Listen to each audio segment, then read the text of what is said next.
wondering why there's no bed music, it's because I was caught slipping because Gigi's here. And if you don't know, Gigi's one of my favorite people, so we've been deep in the chats. Okay, Gigi, jump on the mic. Sweary. Hi, Gigi. Wait, how's everybody doing? Chomiaka. I'm a mess, guys. Because of the cold. My birthday's next month. Why is it raining? Friend, what happened to our road trip that we were going to take for your birthday? My friend Njani, road trip yani. Ufuna ukuboshwa. So what are we going to do? I don't know, my friend. What do gatherings sound like? Social distancing. How many people in the house? I don't know, but gatherings can only have less than 50 people. That's so a lot. If you have, I don't have 50 people. If you have like 10 people and and you place us just a meter apart, that is gonna be so weird. And if you give us loudspeakers, yeah, we can communicate. When AB came in, AB was like, and I was like, you guys have been at work every day. I don't know how that's gonna work out. But talk to me about how lockdown has been for you. Really, really, really. You've been doing a lot. Freestyles here and there. Girl, then they're gonna say we're not working, ne? Maropelo Spina, talk to me about it though. And your mental state in the lockdown. I am enjoying lockdown. I think lockdown for me has been the easiest, the nicest. I'm doing stuff that I wouldn't have otherwise been able to do, like just like being busy with stuff. Right. I've had a very good time, learning about myself spiritually, connecting with my mom, something that's not difficult for me. I mean, we're very close, and just like reading books, working on music, trying to figure out who and what I want to be like. And for me, the biggest question that was answered was, people always say, like with the songs I've released, like recently, I decided to rap, that Gigi and I am so tired of hearing people say that, this is the Gigi. And then tomorrow when I do a house song, it becomes like one of the biggest songs in the country. Right. Then, you know what I'm saying? I think I'm in a space where I'm extremely unapologetic. I will do what I want to do now for myself and for my career. And yes, I will be doing a lot of, like the album coming out, there are a lot of bars and the stuff I can do very swiftly, but I like to challenge myself as well, so there is a song, for instance, coming out with DJ Tira, and people shouldn't, I feel like I needed this time to really sit down and say no. No to the industry, no to people who want to box female rappers in. I saw a very interesting tweet by Rouge, I don't know if it was today or yesterday, where she was saying that her song is doing so well and it's charting, and everyone was saying to her, but those are not like really bars, it's not such a hard song. And it's like, okay, what do you guys want? Rouge is winning now, but you're telling her that she's watered down. And I think we need to come to a point as female rappers where it's just like, you know what, to hell with everyone, we're gonna do what I just find it so weird how like Questa and Casper can get on whatever genre they want to get on and we can't. It's crazy. But the rules are always different for women and everything, right? Right. So I'm gonna play you with Stoner's Prayer, which was also, when I heard it, I was like, oh, this is kind of different, but a nice side of you out there in the public. And then we're gonna come back and chop it up a little bit more. It's just gone 10 minutes before we hit 3 o'clock. I'm gonna get as much as I can out of Gigi right now, but if you are plugged into the live, you will see that it's quite litty off air. Gigi's in a place where she's not too concerned about what people have to say about her and how you take what she has to say. She's at a point in time where she's just gonna speak her truth, and the chips will fall where they may. G, talk to me about being young and in hip-hop. You touched on it just before we went to the break, but you're focusing specifically on female rappers. But just in general, what do you think it means to be young and in hip-hop right now? Being young and being in hip-hop is a gift and a curse. I think it's a gift in the sense that you're starting a new wave. You're part of a new wave. I mean, MC and I were talking the other day and we were like, we've been part of a wave for like 5 years now. Right. And we still do not see enough opportunities going around, even with us considerable youngins. Right. And you think of a Big Hash, you think of a J Molly and I love her, Indigo Stella. Yes. And you think, what is going to happen to them if we don't kick down the door on people who didn't utilize their time rightfully, in the right way in the industry? And I think that's where it almost becomes our own struggle. I mean, today is, June 16, it's Youth Day. And for me, the biggest thing I always tell new acts is that we need to start kicking kicking down the door now because nobody's going to let us in. The multinational corporations will feed into artists that tell us nothing. Right. We're going to keep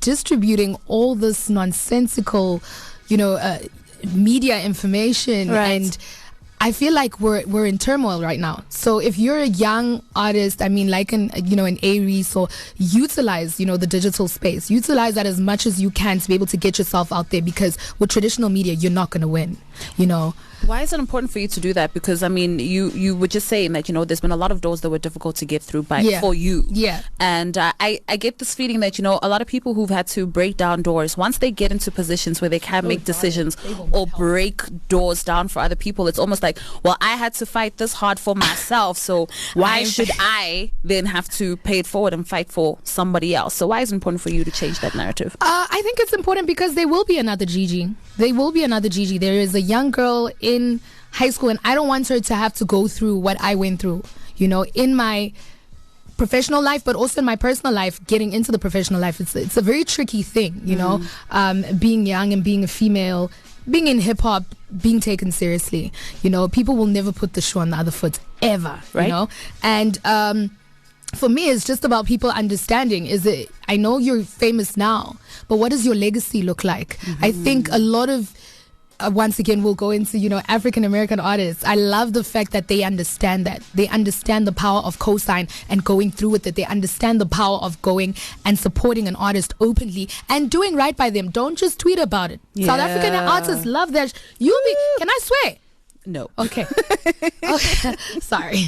They love that, and when that time comes for American artists, they follow through with it. Like, you will see, how many artists have been, even like a Doja was off the internet, and they followed through with her, and she's now one of the biggest things on the planet. But with South Africa, it's almost like, oh, we see you, well done, oh, we support you.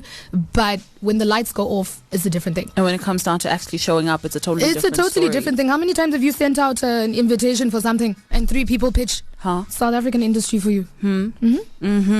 So you were just in Atlanta not too long ago, and you were kicking it with Bri Biase, and you dropped us MojoJojo. Yeah. What was it like being that side and experiencing elements of their industry as well, and then coming back home? What did you learn from there, and how has that made you a little bit different, if at all?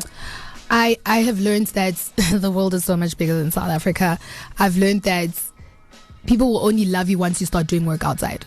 That's just how our people are, and whoever rides with you in the first place, just keep those people close. For me, the biggest lesson was that it's all about the talent there. I remember sitting in a car at 10 p.m. was it New York, or it was in Atlanta? We just got there, and they started playing my music, and they were like, oh snap, oh wow, like, you're really good. Yeah. And from there it was just like, this artist is communicating with that artist and telling that artist, there's a girl from South Africa who's here, can we get into studio, can we, and I was like, wow, I don't know if this would have happened in my country. It's not like this where I'm from. It's not. And if we're going to bite everything from the American hip-hop culture, can we at least bite the values also from that? I think it would be very nice for us to at least take from how they conduct themselves. If it's this and this person, we're supporting this person, then let's do that. I cannot believe that in this day and age, like, you'll have a Casper versus AKA conversation when there is a BET at stake for a whole country. At that point, it doesn't matter what you feel for AKA or Casper. You're South African before anything else. And you're going to vote until that person wins. And that's what Nigeria has mastered. That's what a lot of African countries have mastered. And we still have a long way to go. I just this competitive stuff, it's annoying. What else would you want to see changing? I think especially because you're extremely vocal. Not that you haven't always been, but you're publicly vocal about a lot of different things now. So what else would you like to see changing? Just the whole landscape when it comes to females in hip-hop. I think it needs to change. I hate the fact that, I like to embrace my sensuality, but I hate the fact that that's what people pay attention to, and people always say, you female rappers need to. It's not that easy. We're going against something that's been systematically there for the longest time. Like, you are Lil Kim, Foxy Brown, sitting on a bed, looking nice, looking like somebody can put you in their mouth. Never mind, oh wow, Angie can rap. Oh, that's nice. It's always secondary. Yeah, absolutely. Absolutely. And there is nothing we can do. So from a systematic place, then multinational corporations, the Sonys, Universal, come out and create artists that are female that don't have to do those things. I still really, really want to see a female embody an Erykah Badu in this country. And I'm hoping Elaine can do that for me. You know? And the sad thing right now is the only thing you wish is that the artist doesn't get signed, because when you get signed, ask me, I'm speaking from experience, you get watered down so much. You cannot speak your truth anymore. The minute you tweet something, somebody sends a message, don't tweet that, it's going to offend so-and-so who's friends with whose sister, whose brother is, So for me, it's just like we need to start with all the systematic errors that have gone wrong in hip-hop. Like, altogether.